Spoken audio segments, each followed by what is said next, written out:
Dan Bung Karno lah yang memproklamirkan kemerdekaan. Dia artinya membaca teks proklamasi, memproklamirkan kemerdekaan. Kan pertanyaannya jadinya begini, loh, kenapa kok bukan yang lain? Sakderenge nglajengaken mirsani video sakjangkepipun, kula aturi kapurih nutul tombol subscribe supados boten ketinggalan video salajengipun. Kagem kemanfaatan video menika, monggo dipun like, komen, lan ugi share. Mugi panjenengan sedaya pinaringan seger waras, bejo donya bejo akhirat, rahayu rahayu rahayu sagung dumadi. Rahayu Mbak Gatot. Rahayu, rahayu, rahayu. Malam hari ini kita ditemani dari Viper Kediri, Mbah. Oh iya, selamat datang. Ini Mas Haji Mbak Gatot. Rahayu, rahayu, rahayu. Waalaikumsalam. Langsung aja Mbak Gatot ya ke topik pembahasan pada malam hari ini. Saya ingin Mbak Gatot menceritakan tentang Bung Karno, karena Mbak Gatot termasuk salah satu tokoh yang pernah hidup di zaman Bung Karno. Ya, seperti apa Bung Karno itu sendiri di mata Mbak Gatot? Monggo Mbak Gatot. Terima kasih. Selamat malam kepada semua pirsawan. Kami ucapkan salam merdeka. Merdeka. Rahayu, rahayu, rahayu.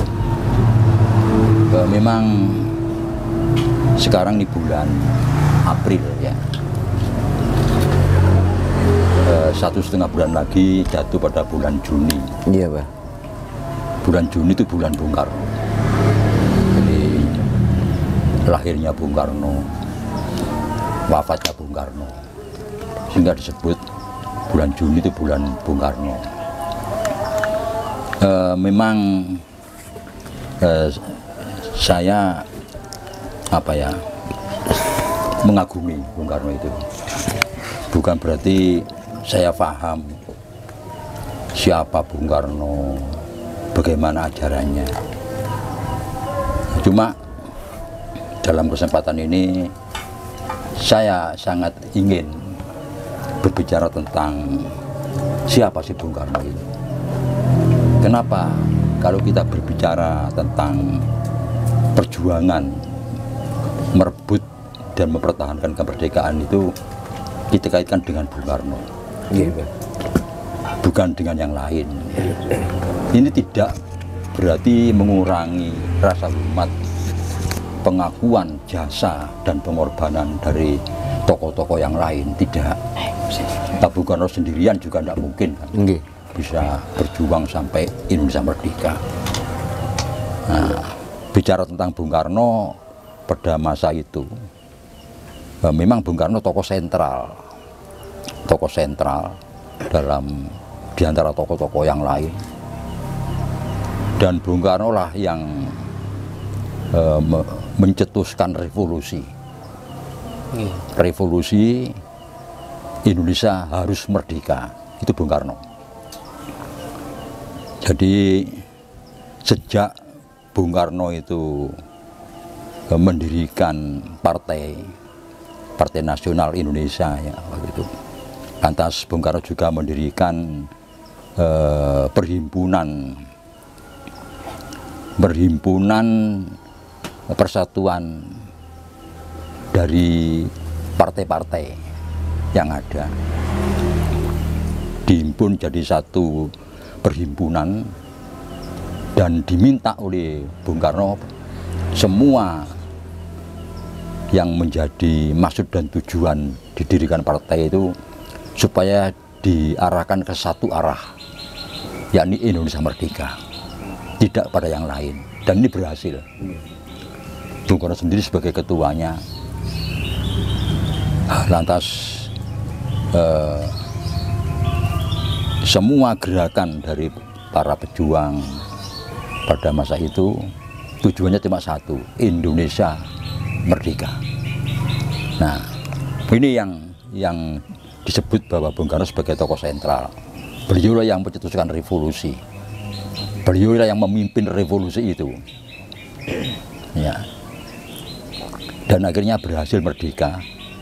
Dan terus bahkan Bung Karno setelah diangkat menjadi presiden, Bung Karno juga pakai predikat selain presiden, kepala negara, Meratarit MPR, Panglima tertinggi Angkatan Perang, Angkatan Bersenjata. Ya. Juga Bung Karno punya predikat ya, pemimpin besar revolusi. Nah, ini yang menarik. Lantas kalau kita memulai berbicara tentang Bung Karno, untuk apa? Sebenarnya, untuk apa kita bicara tentang Bung Karno? Itu maksud saya, kita kaitkan dengan keadaan negara sekarang. Kita kaitkan dengan keadaan negara sekarang, keadaan bangsa ini sekarang, pemerintahan sekarang ini.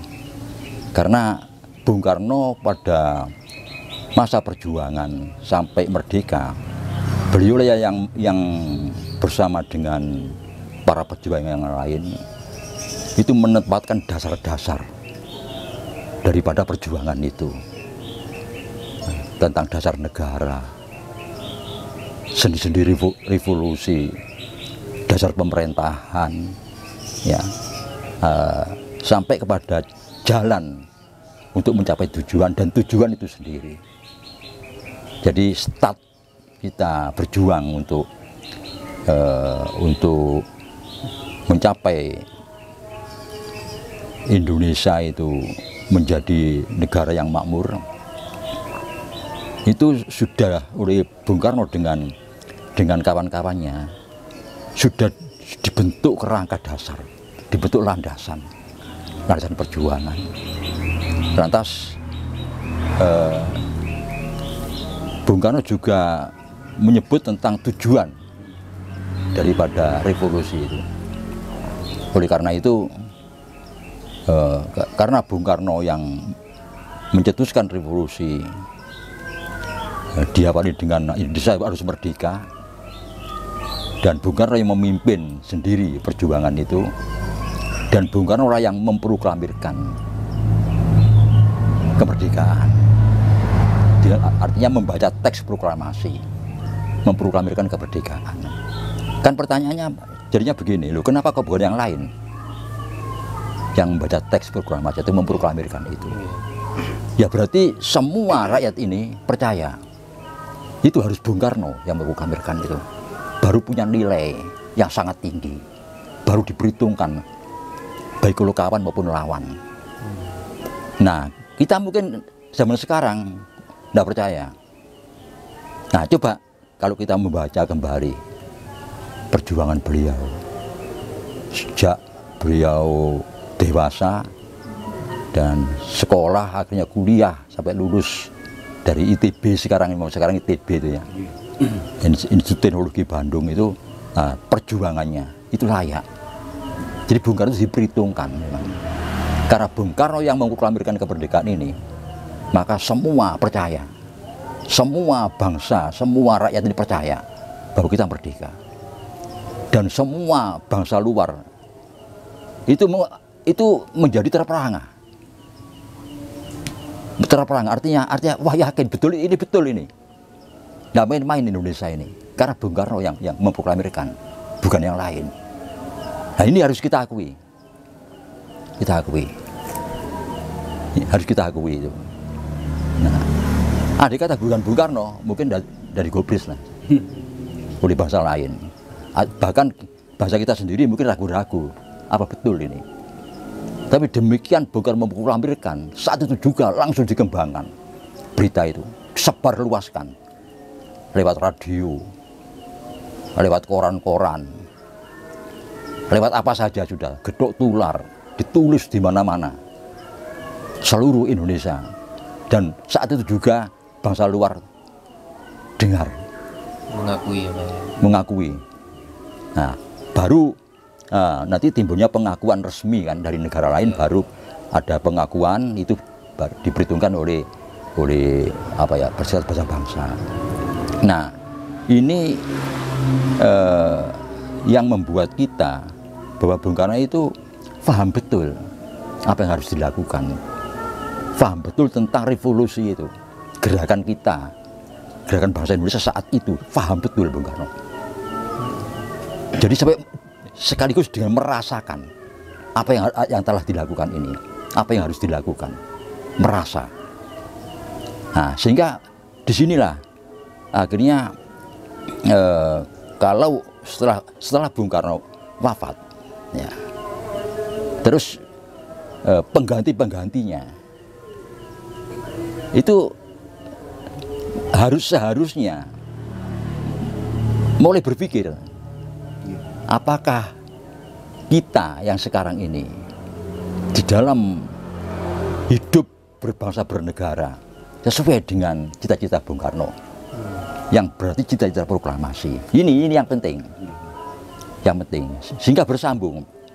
Bung Karno sudah memberikan arah perjuangan, arah revolusi dari bangsa ini, dan revolusi terus berjalan sampai tercapai tujuan dari proklamasi ini. Kan itu tujuannya. Jadi ini yang harus selalu menjadi barometer dari semua pemimpin negara ini, ya. Setelah Bung Karno wafat harus betul-betul sesuai dengan, sejalan dengan yang telah digaris oleh Bung Karno. Ini ukurannya.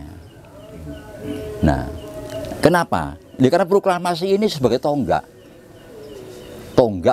berdirinya sejarah. Ya, kalau disebut berdirinya NKRI itu bisa. Ya. Yang bahasa yang tepat itu sejak kita merdeka dari negara yang dulu, ya, zaman Majapahit kan kita bangsa yang merdeka dan berdaulat, dipenggal oleh bangsa asing, kita dijajah 350 tahun. Nah, baru proklamasi tahun 45 itu 1945. Jadi kita sebut saja sebagai bangsa yang merdeka setelah merdeka. Nah, itu jangan sampai pembangunan yang sudah diatur oleh Bung Karno tentang kerangka dasarnya itu setelah diteruskan, jangan sampai ini tidak segaris dengan yang telah ditetapkan oleh Bung Karno. Justru itu Bung Karno menyebut, ya, bahwa negara Kesatuan Republik Indonesia berdasarkan Pancasila ini, ya, itu adalah negara proklamasi. Ini jelas negara proklamasi, bukan yang lain. Sehingga proklamasi yang dicetuskan oleh Bung Karno ini, yang diproklamirkan oleh Bung Karno ini harus menjadi sentral, menjadi barometer untuk gerakan kita berikutnya. Nah, ini. Nah, oleh karena itu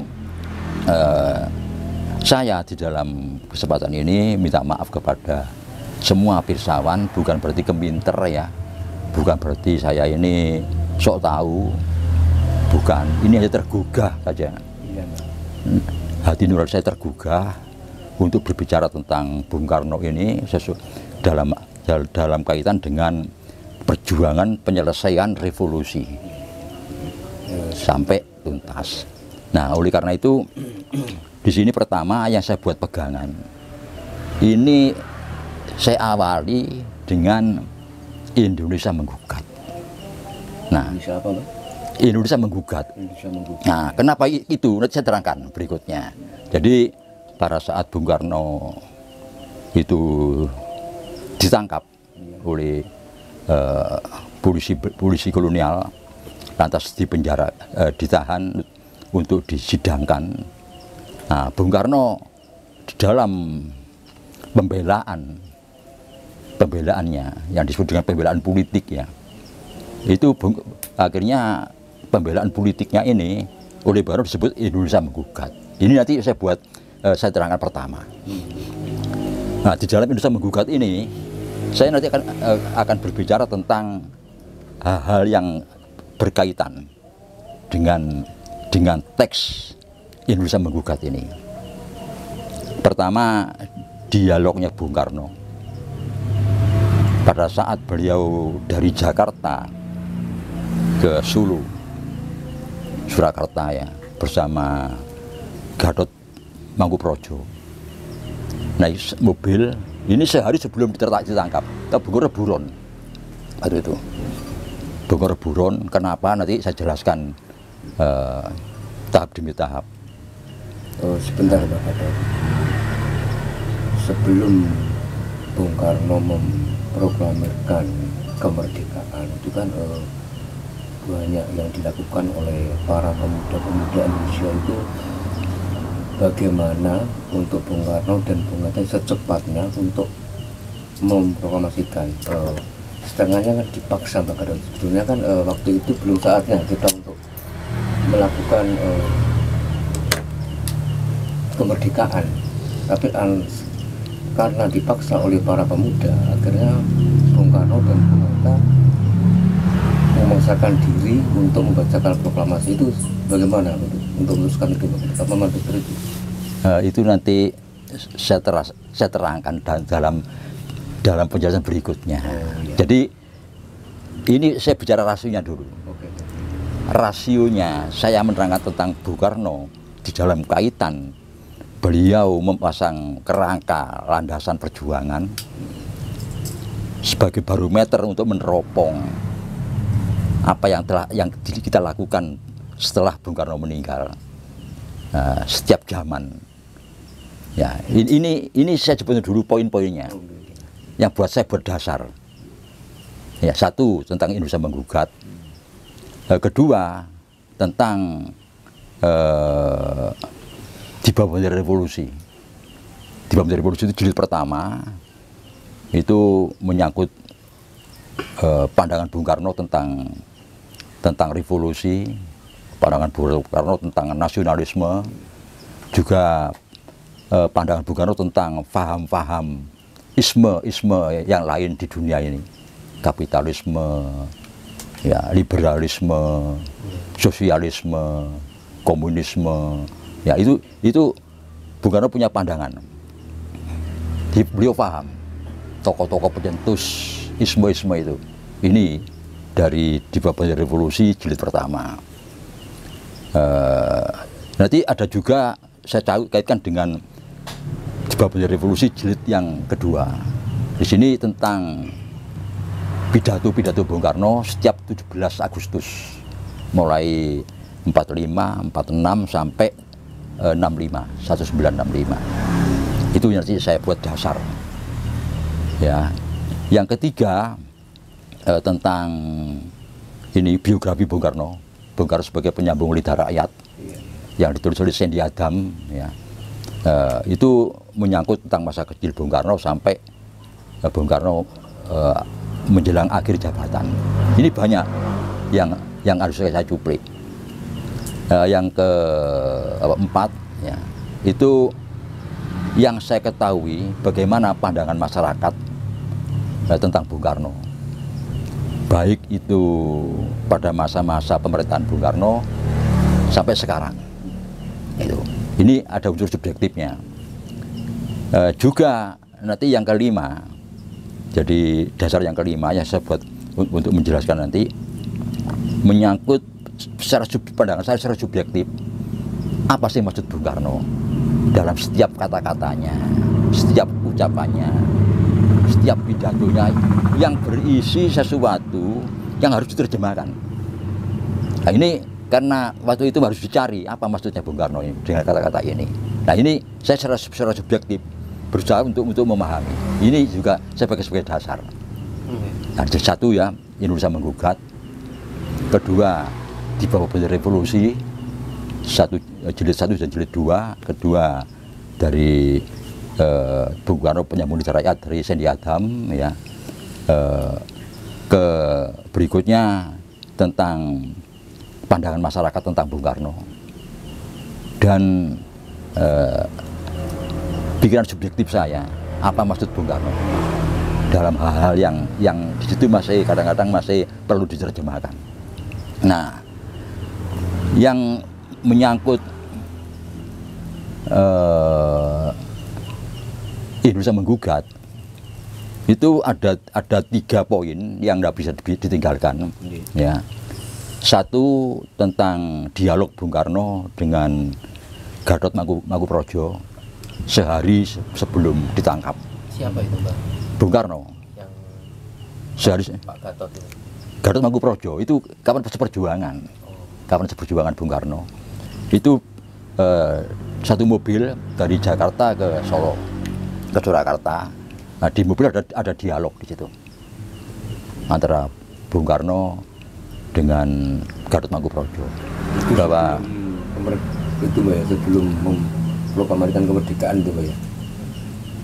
Ya belum. Itu masih awal perjuangan itu. Ya makanya saya agak ingin adik-adik, anak-anak sekalian memahami tentang perjuangan itu, sehingga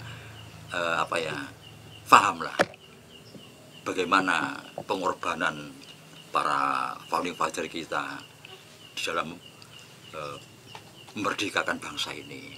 Jadi memang saya maklumi, jadi pertanyaan-pertanyaan itu masih belum mengena, jadi karena belum paham. Nah inilah yang menjadi tugas saya sebagai orang tua, untuk beri kepahaman. Jadi nanti setelah saya beri kepahaman, silakan bertanya. Ya, jadi Bung Karno itu ditangkap karena ini. Jadi saya sebelum saya memulai, jadi saya lalu menguraikan walaupun sedikit ya. Iya, Mbak. Sebelum Bung Karno ditangkap oleh polisi Belanda, karena Bung Karno mulai mencetuskan revolusi, memberikan pemerintah Hindia Belanda, itu pada pidato Kongres PND di Surabaya. Atas Bung Karno kan buron waktu itu. Nah itu Bung Karno masih umur 27. Masih merdeka, masih kurang berapa tahun itu. Masih lama. Masih berjuang.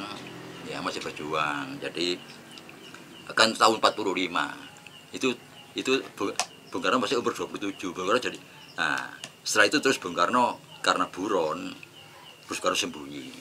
Nah, sehari sebelum ditangkap itu ada dialog antara Bung Karno dengan Gatot Mangkuprojo waktu naik mobil dari Jakarta ke Solo. Itu nanti poin penting itu.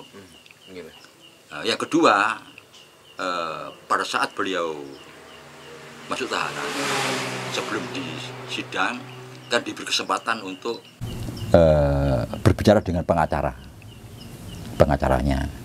Nah, waktu itu salah satu pengacaranya Mr. Sartono. Nah, ini ada dialog antara pengacara dengan yang diacarai.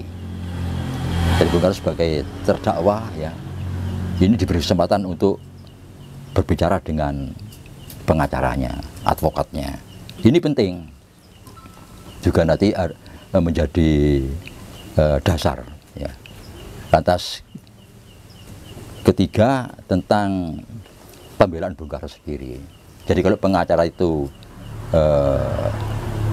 melakukan pembelaan secara hukum kepada tuduhan yang dituduhkan pada Bung Karno ini, nah sedang Bung Karno sendiri melakukan pembelaan secara politik. Ini. Nah, yang ketiga itu setelah keluar dari penjara 4 tahun, Bung Karno mulai bergabung lagi dengan para pejuang. Di sini ada dialog lagi antara Bung Karno, Bung Hatta dan Syahrir. Nah, ini jadi masalah Indonesia menggugat itu ada 3 poin. 1, 2, 3, ada 4 poin ya. Nah, lantas yang ketiga, yang kedua besar, 2 huruf angka lebih besar itu di bab revolusi jilid 1, jilid 2. Jadi 3 sudah. Nah, yang keempat, nah itu tentang Bung Karno penyambung lidah rakyat. Waktu biografi yang ditulis oleh Sandy Adam ada 4. Nah, yang kelima, ini pemikiran saya sendiri tentang bagaimana pandangan masyarakat terhadap Bung Karno pada saat Bung Karno memimpin negara ini sampai sekarang. Yang keenam, nah, ini analisa saya, ya, analisa saya tentang Bung Karno yang ucapannya masih perlu diterjemahkan lagi. Ada 6 poin yang harus diterangkan nanti. Justru ini pembukaan. Nah, saya beri contoh. Ya. Pada saat Bung Karno itu berdialog, ngomong-ngomong dengan Gatot Mangkoepradjo dalam perjalanan dari Jakarta ke Solo, itu beliau mengatakan, Gatot Mangkoepradjo bertanya kepada Bung Karno, apa Bung Karno sudah siap? Apa takut untuk ditahan? Bung Karno mengatakan tidak takut. Beliau mengatakan tidak gentar, tidak takut untuk ditangkap. Bahkan mati pun beliau siap. Nah ini catatan. Lantas dialog antara Bung Karno dengan pengacaranya. Kan pengacara perlu wawancara dengan yang dibela, pembelanya ini. Nah, Mr. Sartono salah satunya, itu ada empat pengacara itu. Nah, Bung Karno memang berbeda. Kalau membela, arti pembelaan secara hukum, itu untuk meringankan hukuman, kalau perlu membebaskan. Nah ini Bung Karno kan juga tidak suka, tapi ini sudah menjadi tata cara. Hukum, tata cara peradilan, ada pembelanya. Nah, Bung Karno melakukan pembelaan sendiri secara politis. Gitu loh. Yang akhirnya disampaikan kepada Mr. Sartono CS bahwa saya lebih baik sengsara sementara daripada rakyat saya sengsara seumur hidup. Itu kata-kata itu, sehingga baru nekat, siap untuk mati. Nah ini, nah itu salah satu yang disampaikan. Jadi Diman juga dialog dengan Pak Hatta dan Syahrir, ya, bahwa Bung Karno akan bisa berhenti berjuang itu, karena Pak Hatta dan Syahrir ini pendidikan Belanda. Beliau itu juga ingin merdeka, tetap ingin merdeka negeri ini, tapi lewat pendidikan, lain kan caranya. Bung Karno lewat revolusi, ini lewat pendidikan, sehingga itu siap untuk merdeka dan menjadi terdidik, itu maksudnya terdidik. Makanya Bung Karno mendirikan Partai Nasional Indonesia. Setelah Bung Karno pada saat ditahan, dibubarkan PNI. Nah di sini namanya diganti Pendidikan Nasional Indonesia. Ada juga Syahrir mendirikan Partindo, Partai Indonesia. Nah ini jadi Bung Karno tetap kembali bahwa perjuangan itu harus lewat partai politik. Ini dialognya. Nah, juga yang perlu saya terangkan sekelumit sebelum saya memulai itu, rupanya Bung Karno sangat paham terhadap situasi politik dunia waktu itu. Beliau pengamat dari situasi politik dunia waktu itu. Beliau paham tentang Perang Dunia Pertama. Dia paham tentang karakter orang Jepang, orang Jerman. Nah, sehingga Bung Karno sudah memperhitungkan setelah pasca Perang Dunia Pertama, kan diakhiri dengan perjanjian Versailles. Perjanjian Versailles ini perjanjian yang dilakukan antara semua pihak-pihak yang terlibat dalam Perang Dunia itu, di mana dinyatakan bahwa tidak ada yang pemenang di sini. Cuma dari perjanjian ini itu Jerman dirugikan, sangat dirugikan. Nah, Bung Karno paham bagaimana karakter Jerman ini, karakter nasi ini dengan dirugikan itu. Nah, rupanya begitu. Jadi Bung Karno itu pengamat, mampu menganalisa situasi pada saat itu. Nah, sehingga akan meletusnya kembali Perang Dunia Kedua itu sangat dimungkinkan. Nah, terus kedua, Bung Karno berpikir bahwa ada Jepang di Asia Timur ini, sedangkan kita waktu itu dijajah Belanda. Belanda termasuk sekutu dari Eropa, Inggris, ya, Perancis dan sebagainya itu, Amerika. Nah, di sini Bung Karno tahu karakter Jepang. Nah, dipelajari, di situ ada fasi-fasi di kemiliteran Jepang. Di situ ada satu fasi dari perwira muda yang punya jiwa multinasionalis, Nah, ini Bung Karno sudah berpikir bahwa Jepang akan terlibat di dalamnya, dalam perang dunia itu sudah dipikir oleh Bung Karno, diperhitungkan. Sehingga Bung Karno menyatakan ya, bahwa sehabis perang di Samudra Pasifik, Indonesia merdeka. Nah ini analisa saya sendiri. Perhitungan saya bahwa Bung Karno, kenapa Bung Karno paham, kok tahu bahwa sehabis perang Pasifik, Indonesia merdeka. Nah, ini sebagian orang mengatakan, wah, Bung Karno sakti. Nah, ini. Iya, bisa juga. Tapi ini perhitungan politik. Analisa Bung Karno. Bahwa akan terjadi perang di Samudra Pasifik ini. Nah, itu salah satu nanti yang akan saya jelaskan untuk apa ya, tahap-tahap berikut.